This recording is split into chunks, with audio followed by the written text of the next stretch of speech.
Thank you for your forbearance so far, and welcome to the Audit and Scrutiny Committee, which has been conducted on the Chamber and remotely through Microsoft Teams.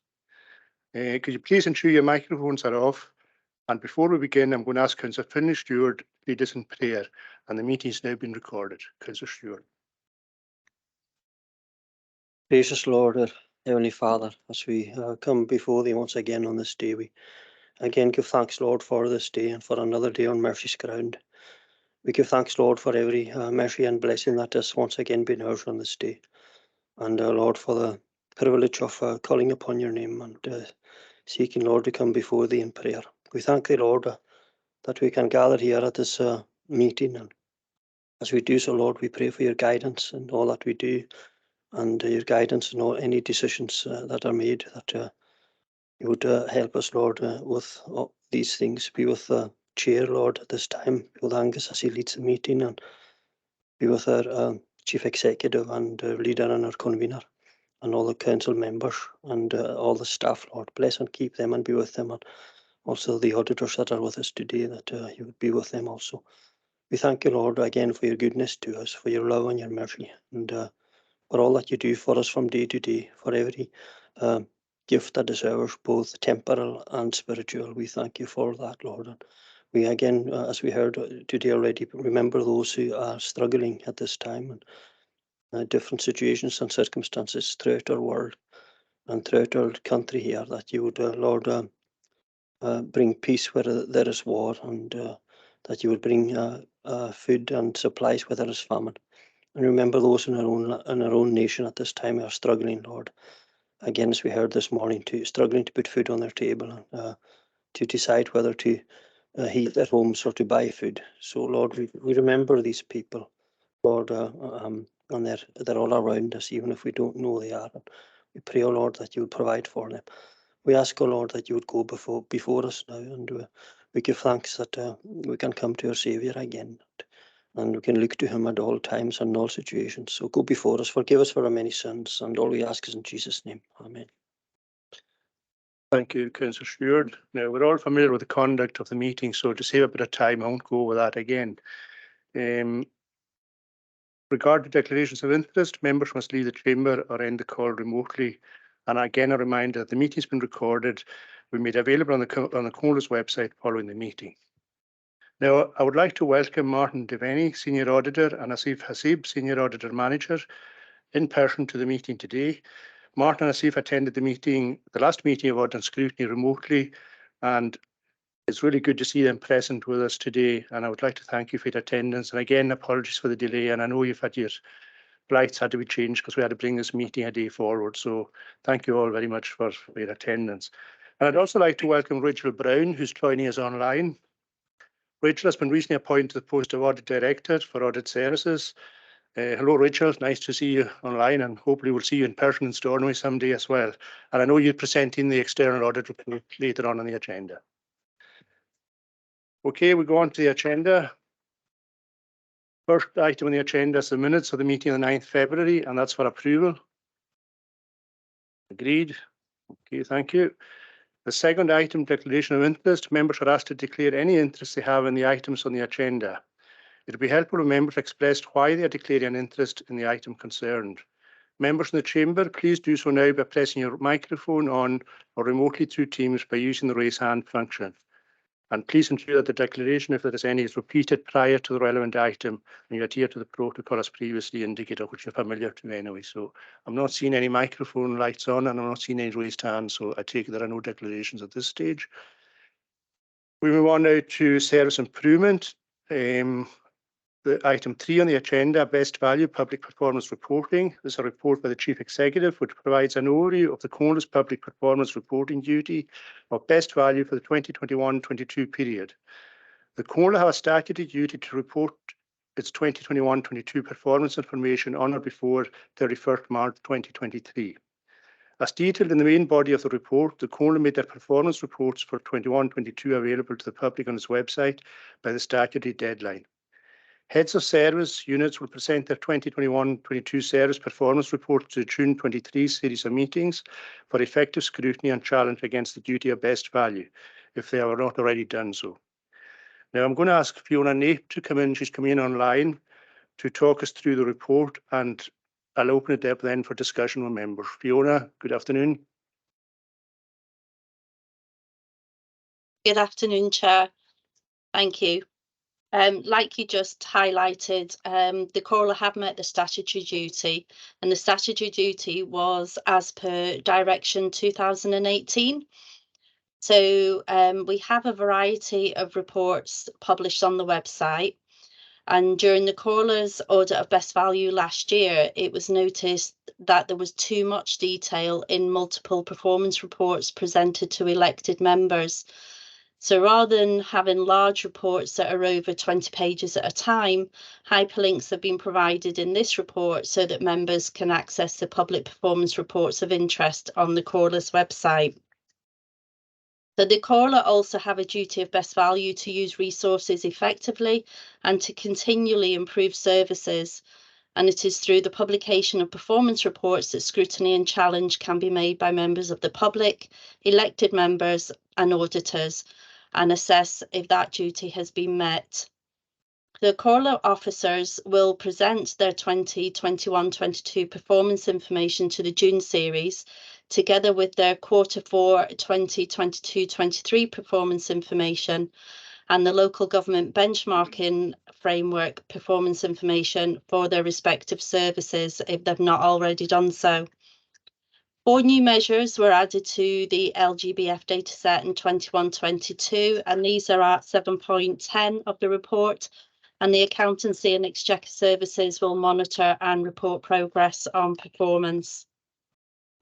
The 2021-22 performance is the last year to be reported as per the Accounts Commission's Direction 2018, as it's been replaced now by Direction 2021, which is a 3-year direction, and the 2022-23 business plans will be the first to report their performance as per the new direction.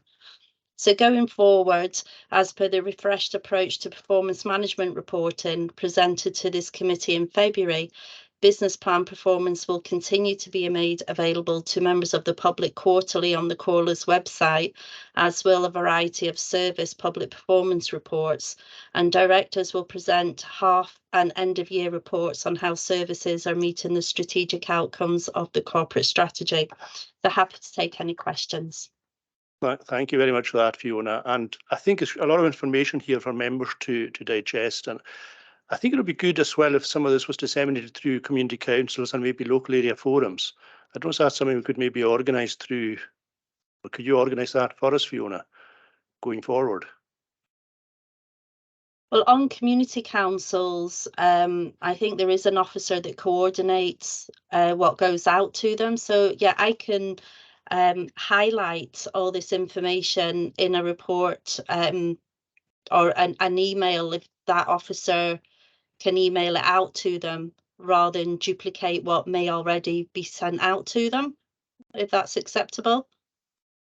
From my point of view, it would be, Fiona, because I think it would be good for community councils, because I know they're not looking up for this information on the website, and I know a lot of detail goes out in press release as well, but I think it would be good for them to get involved, and especially we've got area forums coming into every community now. I think it would be beneficial for them to get part of this information as well, and it would be good if you could do that for us. Members, do you have any questions? Councillor Gordon Murray. Thanks, Chair, and thanks very much for the detailed report from Mrs. Nape. I know a lot of work's gone into that. There's a lot of references to the corporate strategy, the 2022-27 corporate strategy, a hugely important document, central to what we do. Now, I believe that there was a sentiments expressed that we would be reviewing or revising the corporate strategy, given the fact that the strategy was voted in by last term councillors.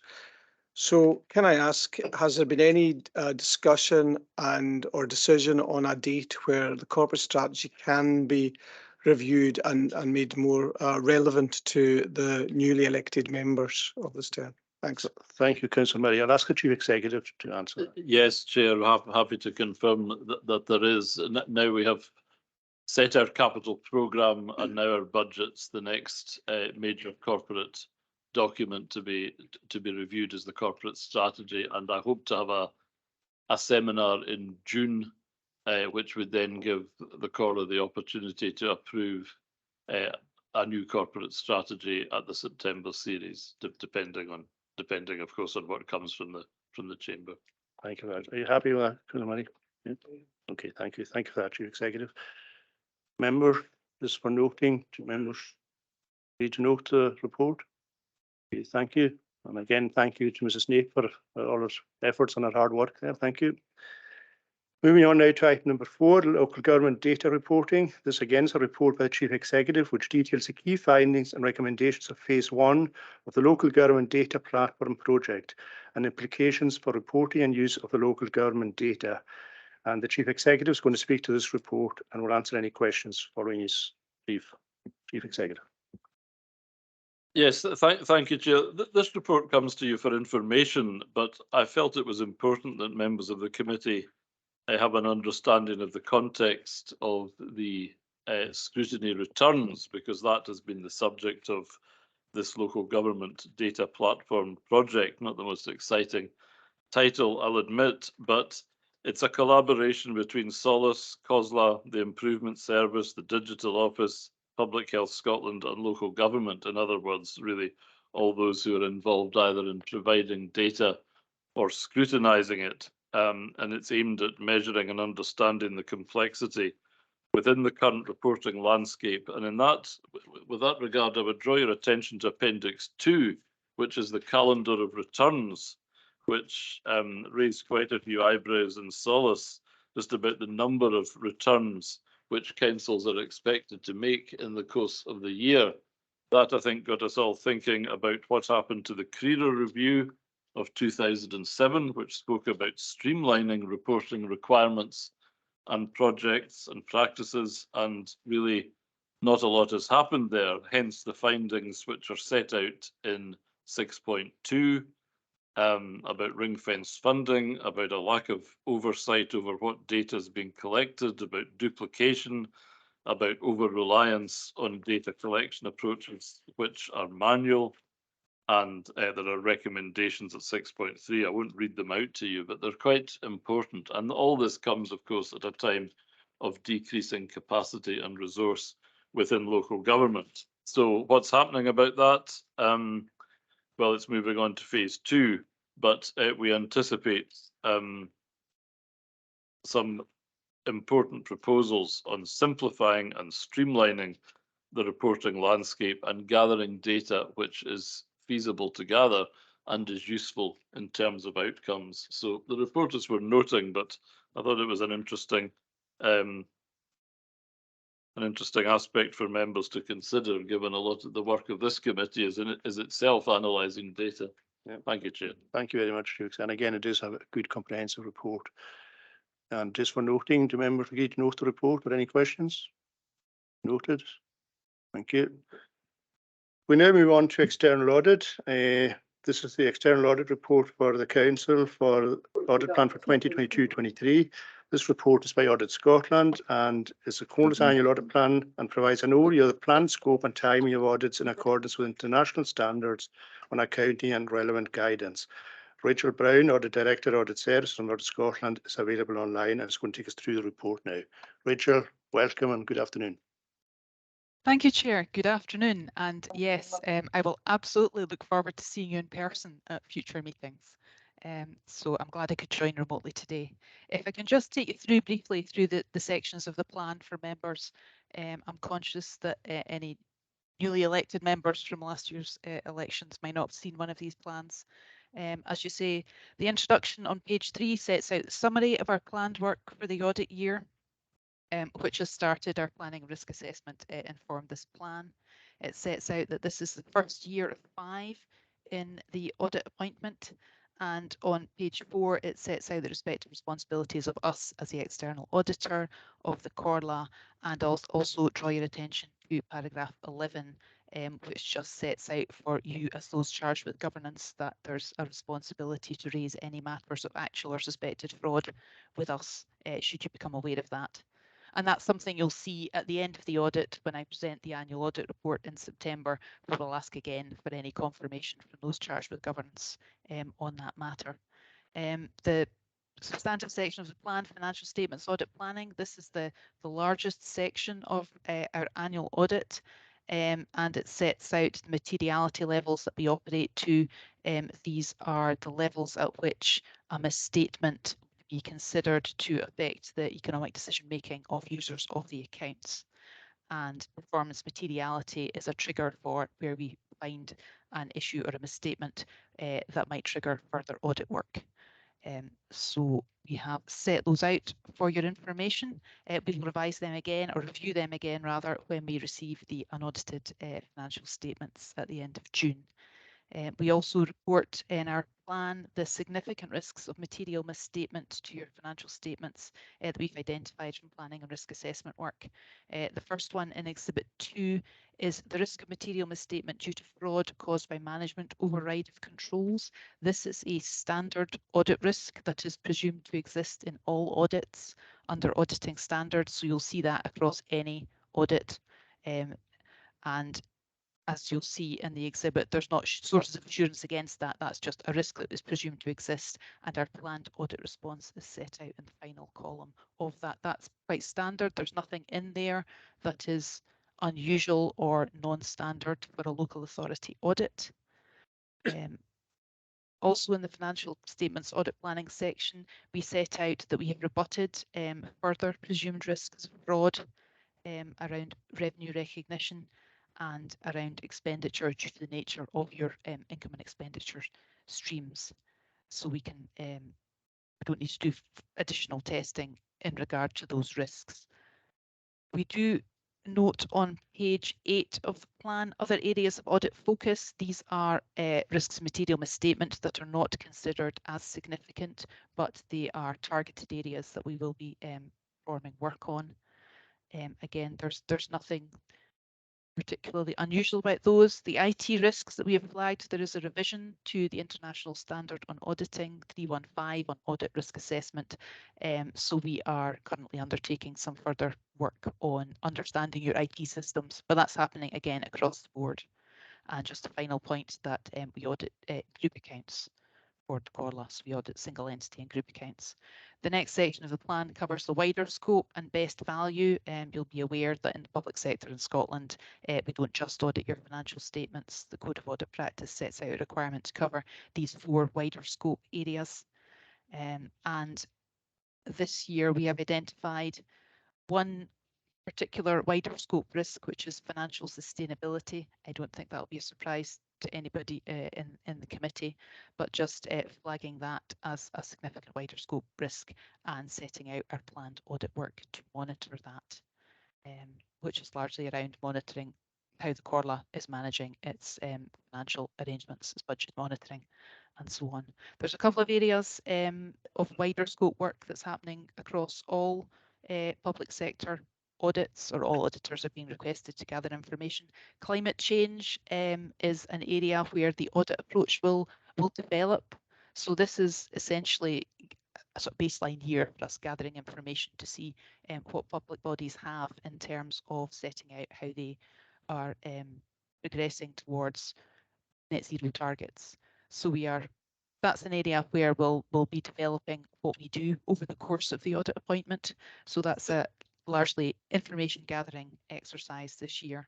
And in cybersecurity, again, we're asking across all audits to look at cybersecurity arrangements. So obviously there's a very great risk of cyber attacks on the public sector, and some of them have caused quite devastating effects on other public sector bodies. And best value, you may be aware best value is now integrated within your local annual audit team. So rather than doing a single best value assurance report as you had last year, Comhairle was one of the final local authorities to be subject to the last best value regime. The new one is to integrate that more with the annual audit work, and will cover a best value theme each year across all councils, and the Controller of Audit will report individually on councils once every 5 years. I would expect the Comhairle to be later in that schedule. It's not in this year's or next year's plan for that. And we will bring a separate report on the best value thematic work to you later in the year. The reporting arrangements are set out on page 13 to 15. We are expecting to conclude the audit in September this year. So when that committee date's arranged, we'll confirm that with officers and arrange clearance dates and so on for final accounts. I'm not seeing any issues with complying with that timing.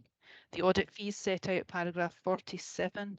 You will notice there's quite a considerable rise in your audit fee year on year. This reflects the tender process for the audit appointments. We have run a mixed market of in-house Audit Scotland auditors and private sector firms undertake public sector audit work. So that tender process tests the market. And unfortunately, the cost of audit now is higher than it has been.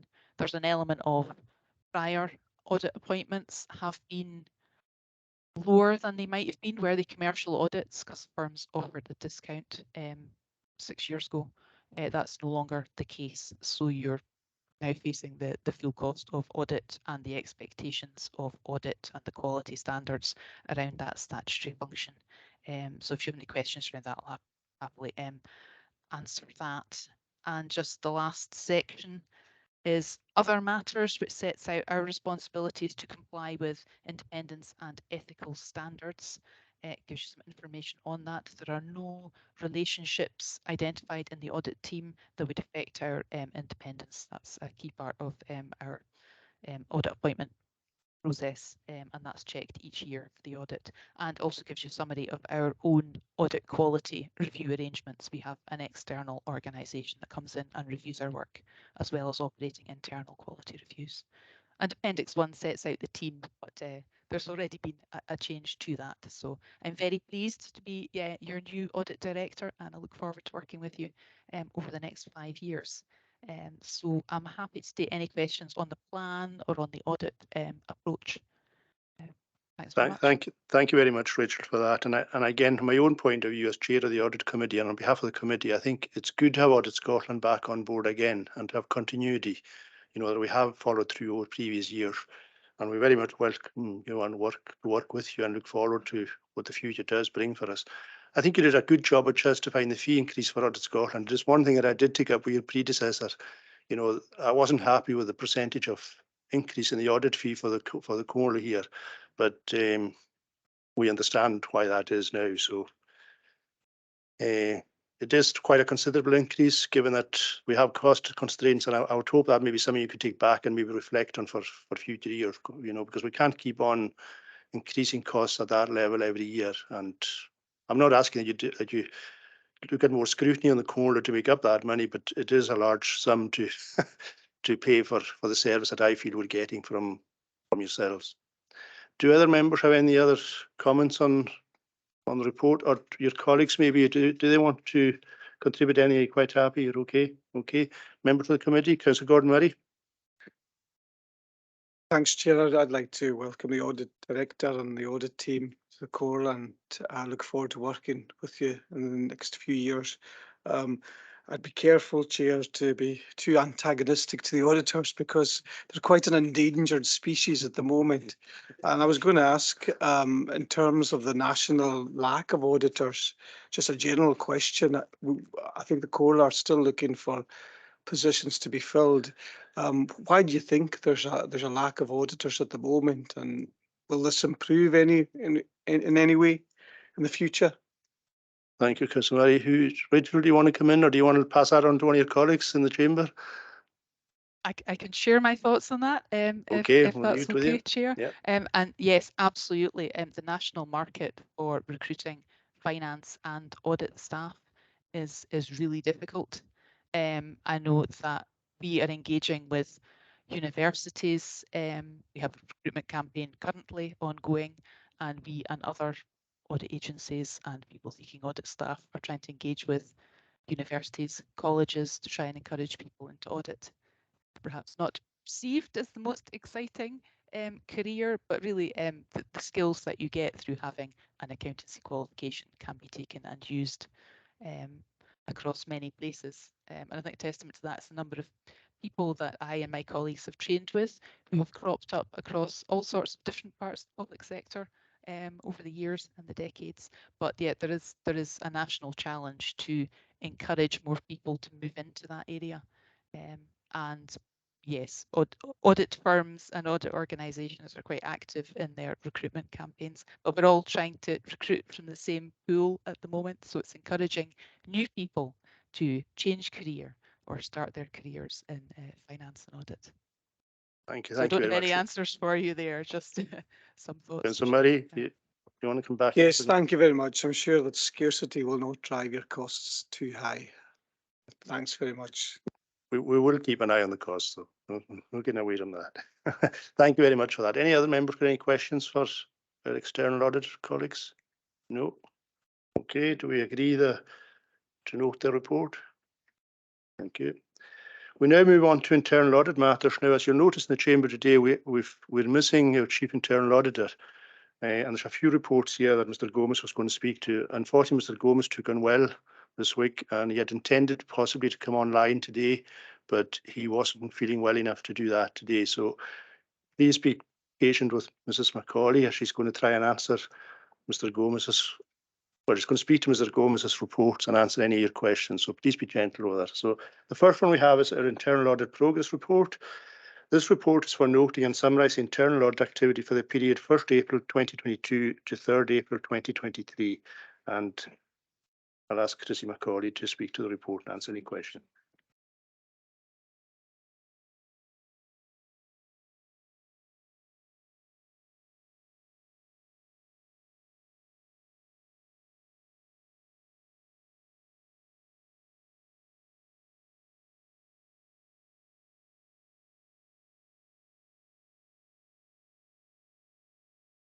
To allow for a meaningful review to be undertaken. There's currently no active investigations in place, and as you said, one vacancy remains in this section with work ongoing to find a solution to this.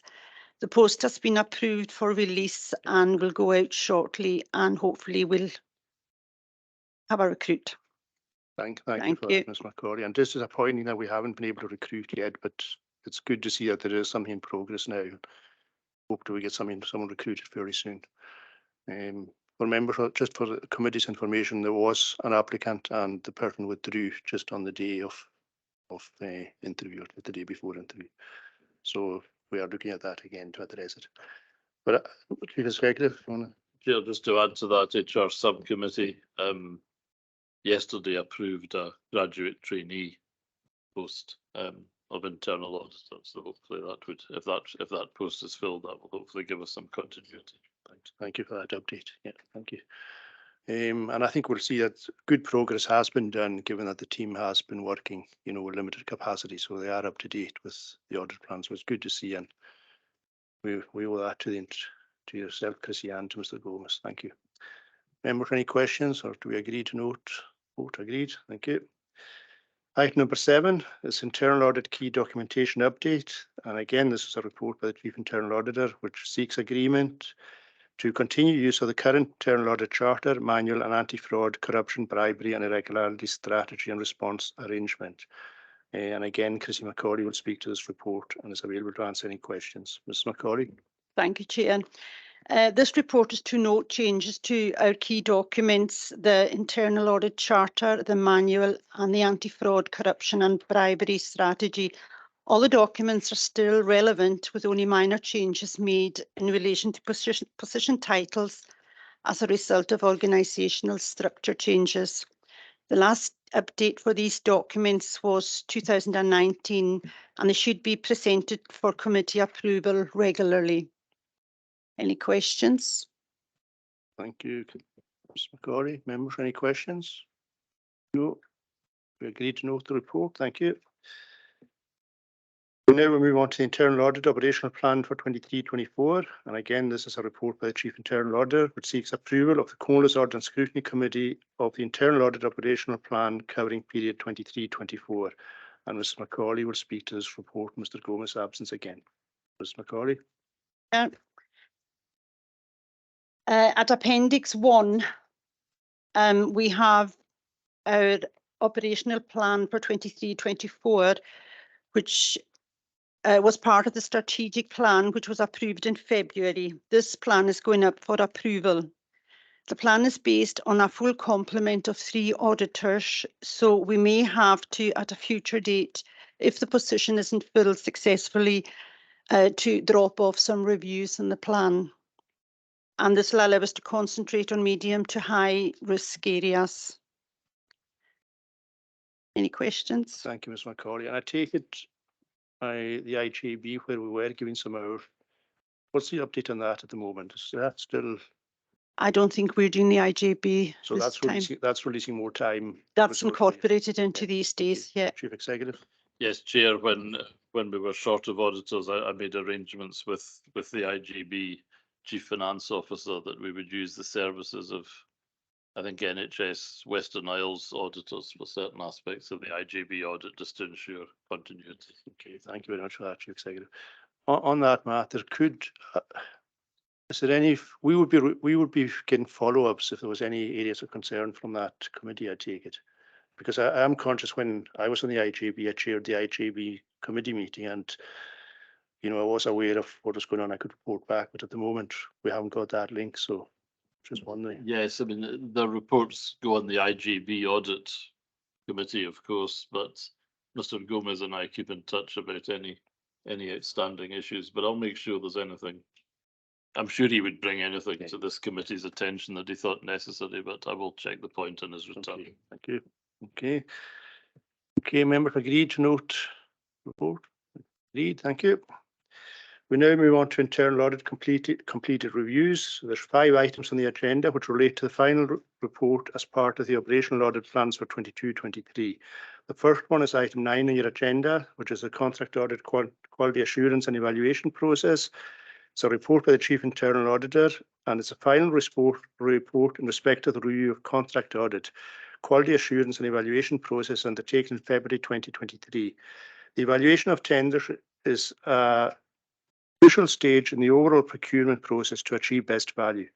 The Comhairle, when engaged in the procurement of goods, service or other works, must ensure that the evaluation of award criteria is compliant with UK and Scottish law and the Comhairle's own contract regulations, policies and procedure, and the appropriate standards of probity. Ms Macaulay will speak to the report and on the audit findings, and Mr Langley, Head of Law and Governance, is going to be available to answer any specific issues. So, Ms Macaulay. I can get members to turn to page 2. We identified areas of good practice in this review. And at 1.5, our concluding remarks, it was just housekeeping issues. And based on that, we gave this audit a full level of assurance. On page 4, our recommendations, 3 housekeeping areas. And again, on page 8, our action plan, all the recommendations were accepted. And 2.1 action plan, the declaration of impartiality and confidentiality forum, that's now in place. Any questions? Thank you. Yeah, I'll ask the Chief Executive to come in. Chief Executive. Just a comment, Chair. I mean, very happy to see the conclusions of this audit, but just to remind the committee that this time period and this year will see the transition from EU law to the new UK subsidy control regime. So there's been a lot of training on that subject, but there will be transition between the 2 pieces of law. They're similar, but by no means the same. Thank you, Chief Executive. Thank you. And this is a good report. So, thanks for noting. Need to note the report. Thank you. Item number 10 on your agenda. This one is corporate asset management.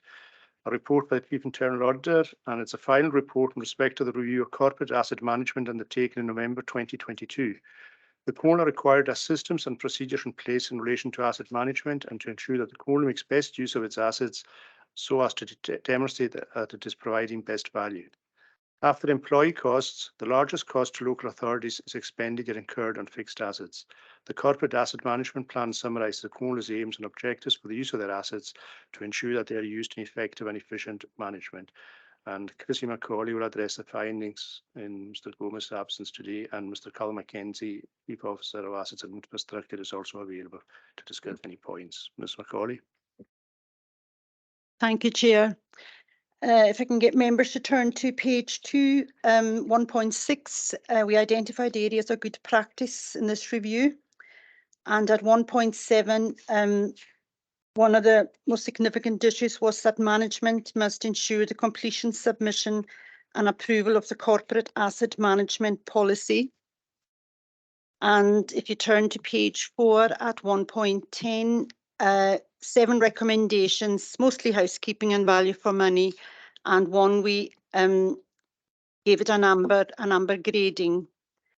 And if you turn to our action plan on page 13, all the actions were accepted by the officers. And at 2.1, the approval of the corporate asset strategy, I think that was approved today at PNR, or it went to PNR. So that's the first action point implemented. And the rest are ongoing for April onwards. Thank you, Ms. Any McCauley. questions? So again, good progress there and everything's in order. Members are keen to note the report. Thank you. Item 11 on your agenda is Council Tax. Again, this report by Chief Internal Auditor in respect to the review of Council Tax undertaken in January 2023. Council tax is payable on all domestic dwellings with certain exemptions for class of property and personal circumstances. The amount you pay varies according to the valuation band of your property.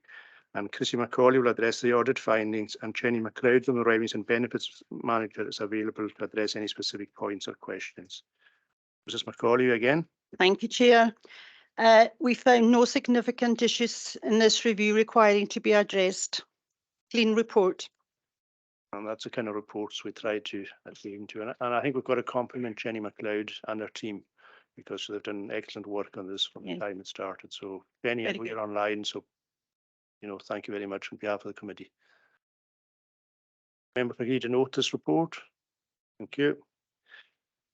Item 12 now on your agenda, non-domestic rates. Again, it's a report by the Chief Internal Auditor, and it's a final report in respect to the review of non-domestic rates undertaken in January, February 2023. Non-domestic rates, NDR, or business rates, are taxes paid on non-domestic properties to assist in paying for local council services. Scottish Government are responsible for the policy and legislative framework and set the tax rates, but individual councils administer and collect the tax. Net income received is paid to the Scottish Government as a contribution to the national non-domestic pool. Mr. Gomez was going to address the fact, so it'll be Chrissy again just now for the audit, and again Jenny McLeod is going to be available to answer any specific points or questions. Chrissy McCauley. Thank you, Chair. Again, this review of NDR had no significant issues at all in it, so that's 2 good reports from that section. Thank you. And again, we've got to congratulate Jenny McLeod and the team for all the hard work there. And thank you very much. Thank you. Member for note the report. Thank you. Sorry, Councillor Mackenzie, Ray Mackenzie. Yeah, I've had 1 or 2 questions. It's probably not relevant to this report, but a revaluation. A number of people, obviously NDR, have received rateable values which seem to be, has there been some sort of revaluation, or it's just so that I know what the answer is when I'm asked by the next person. Thank you, Councillor Mackenzie. Jenny, are you there too? Yeah, hello, Jenny. I'm here. Hiya. Yeah, so the revaluation happened this year in April 2023. So a lot of properties have increased their rateable values, or there are a few have gone down, but a lot have significantly increased.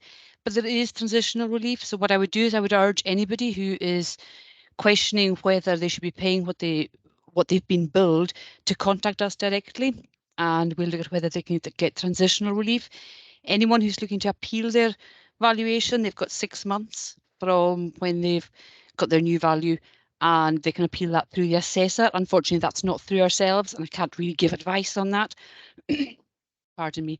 But Yeah, so anybody who wants to contact us, we can direct them to wherever they need to go, depending on what their query is. Thank you, Jenny. Thank you. And you get a thumbs up from Councillor Mackenzie, so it's all good. Thank you. Members agree to note the report? Agreed. Thank you. Penultimate item on the agenda, item number 13, residential placement providers and its contracts. Again, a report by Chief Internal Auditor. And as a final report in respect to the review of children's services, residential placement providers, contracts undertaken in January 2023. The Children's Service section provides a wide and significant range of services to support children, young people and their families. Services provided can include residential placements, local and mainland, respite placements and spot purchases of reactive services. And Chrissy McCauley is going to address the findings of the audit. Chrissy. Thank you, Chair. If I can get members to turn to 1.8, page 5, our recommendations, 7 recommendations in total, mostly value for money and housekeeping, and one we highlighted as an amber, which gives a bit of concern. And if you can turn to page 18, our action plan, all the recommendations were accepted and dates of implementation in place. And I've got an update for 2.1, the one we had highlighted as an amber. It was to do with an inspection report last year, and it showed that there wasn't sufficient and a consistent staff team available. Since then, a head of care has been employed and has spoken at a recent LAC meeting and have, acknowledged that they had difficulty recruiting. They now have a plan to recruit and retain staff, and the lack of consistent staff did affect the users in reducing the activities they could undertake. This has all now resumed and they're back to having days out and their activities. And a social worker is visiting the establishment today, so we'll get an update then. Thank you, Chrissy. And that does show that Thank you. these follow-up reports do work when you get updates like this, which, we can bring to the committee. So it's all good. Councillor Gordon-Murray. Thanks, Chair. It was just on the action plan 2.3 and the management comment. I remember there was aspirations a couple of years ago to set up a residential centre here. And I wondered that the management comment for this action point, they're going to do a cost comparison on residential services on and off the island. I wonder if the residential centre could be part of that cost comparison and whether it could come back to this committee or the relevant committee. Thanks. Okay, I'll ask Chief Executive to come in and answer. Yes, Chair, I think that would be essential and that should be part of the report. I was discussing that very subject with the Director for Education and Children's Services this morning. So, but we'll ensure that. I think that's a necessary comparator for the Comhairle. Yeah. Okay. Thank you. Okay. Thank you for that. Ma'am. Councillor Ray Mackenzie. Yeah, well, I put my light on, but actually that's more or less the answer. Could I just say before, since this is the final report, I think that this should be congratulated and maybe take a clap from us all for what she's done today. I had asked her to sit down in the front here to replace you all, but she decided to sit up at the back. So. That's why she's hiding up the back. Okay. No, I think that's been a tremendous job. And on behalf of the department too, because the department is 2 people and they've obviously had a tremendous amount of work. And we wish Mr. Gomez a speedy recovery as well. That's the other thing. So, yeah, thank you very much for that. Okay, this members agree to note the report. Thank you. And the final item is reports outstanding, and this is just for noting, and that has moved on. But I'm going to ask the Chief Executive just to give us an update on one item, which was the meeting we're going to have a bit with the legal representative on Lewis Castle. Chief Executive. Yes, I had hoped, I think I indicated at the last committee that there was. Thank you. I think I indicated at the last committee that I hope that could take place before this meeting today, but that didn't prove possible. I have a final meeting, or I think will be a final meeting with the solicitor concerned tomorrow, so we should be able to agree a date. If it's too far in advance, we'll just arrange a special meeting. Okay, thank you for that update. Okay, with that, members agree. All the reports are standing. Thank you. So the next scheduled meeting of the committee will be on 15th June 2023. Thank you all very much for your attendance. And Chrissy, thank you very much. Thank you on behalf of the committee. I think Ray's going to start the clap. Are you, Ray? Yeah.